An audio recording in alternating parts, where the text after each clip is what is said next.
Welcome to homework. For part A of our question, it says, in the region between the plates, show that the magnitude of the induced magnetic field is given by B equals B naught, that's a function of R, times the cosine of 2 pi times the frequency times T, where R is the radial distance from the capacitor's central axis. Okay, so in order to do this, we are going to go ahead and start this approach by using Ampere's law. So Ampere's law says that the integral of B dot dl is equal to mu naught times epsilon naught times the derivative of the electric flux, which is d phi sub e, over dt. So the derivative of the electric flux with respect to time. So this is equal to b, and then the integral gives you 2 times pi times r path, which we're just going to call r sub p, which is equal to mu naught epsilon naught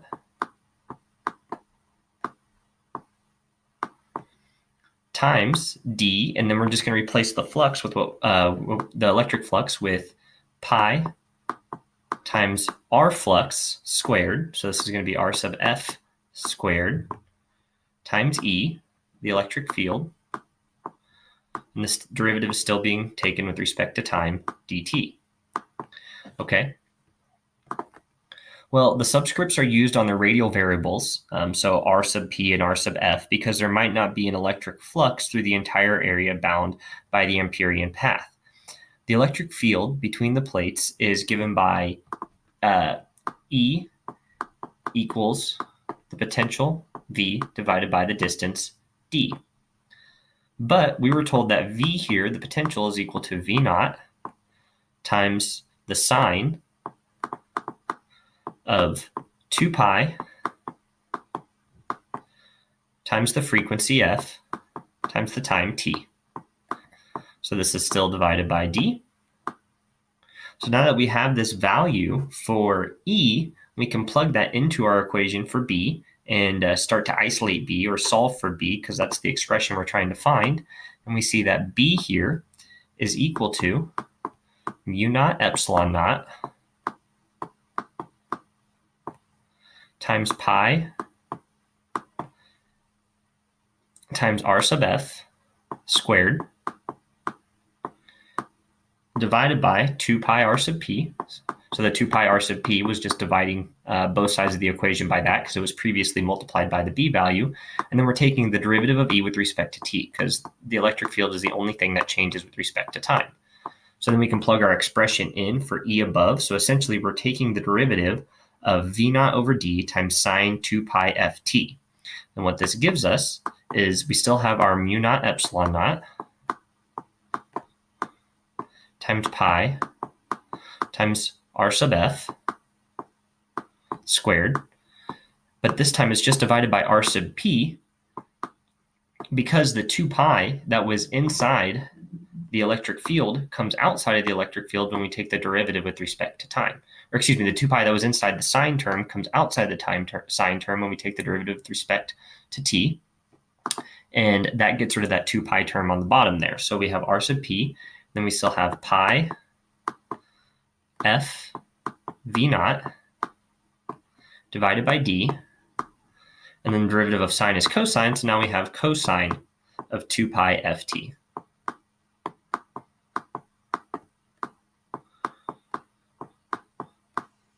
Okay, so this is really close to what we were asked to find.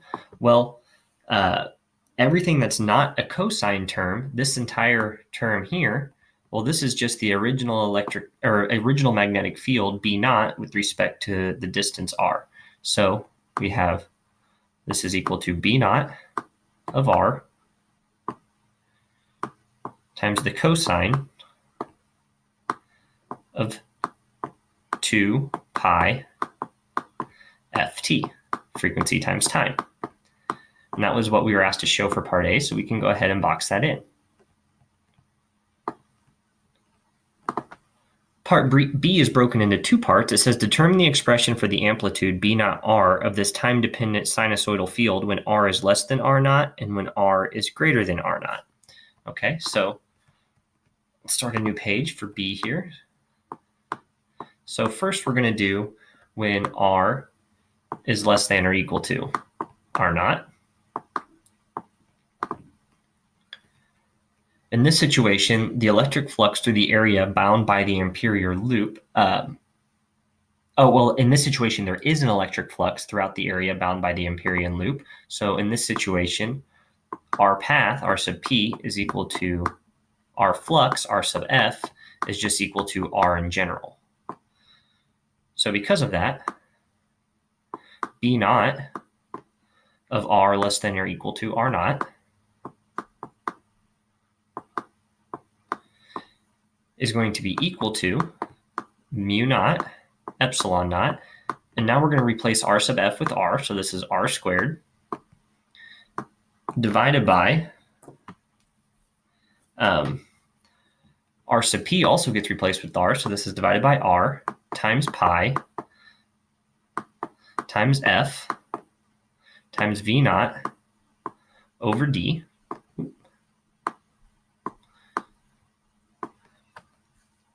Okay, so the squared term cancels with this R value since those are the same.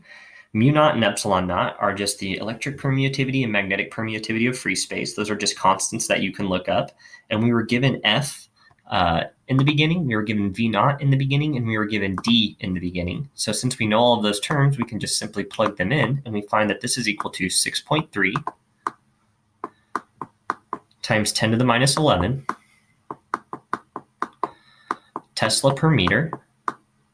And then this is still getting multiplied. There's still an R value that we didn't get rid of, so this still gets multiplied by the value R.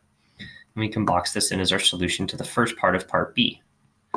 We're going to do the same thing now, except for when R is greater than R naught. So when R is greater than R naught, R sub P is equal to R, and R sub F is equal to R naught.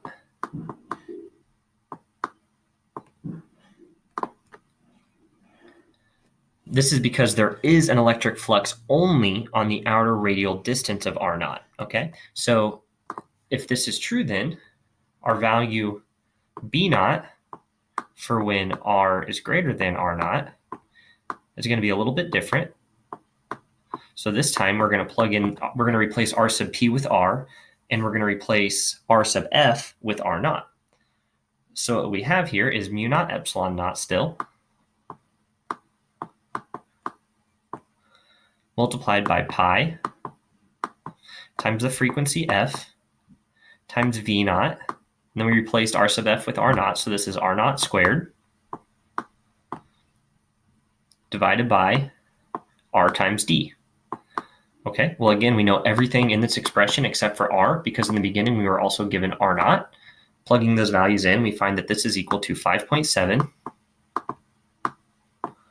times 10 to the minus 14. And the units on this are Tesla times meter. And the reason it's times meter instead of over meter, as in the previous part, is because now we have a 1 over R value left. And so since B is measured in terms of Tesla, that 1 over R value gets rid of our meters, just like the R value above got rid of the 1 over meters to get us back to the units of Tesla. But since we don't know R, we can't solve for Tesla exactly. So we'll leave the solution like this and box it in. Part C says to plot B naught with respect to R in Tesla for the range of 0, which is less than equal to R, which is less than or equal to 10 centimeters. So to do this, I simply plugged in the expression for B naught, for B of R here, and I found that I used a graphing calculator and just uploaded it. So I'll go ahead and attach the graph of what I did here so it looks really nice. Okay, and here it is. Let me make this a little bit bigger so you all can see it nice and easily. B is in terms of femtotesla and R is in terms of centimeters here, but you still get the idea. Actually, I should have used the same R. This should be capital R. I don't want to confuse because little r was not used here. So this is capital R. And so actually from the graph, you can note that the magnetic field is continuous at the transition from inside to outside the capacitor radius. And so that would be our solution for part C.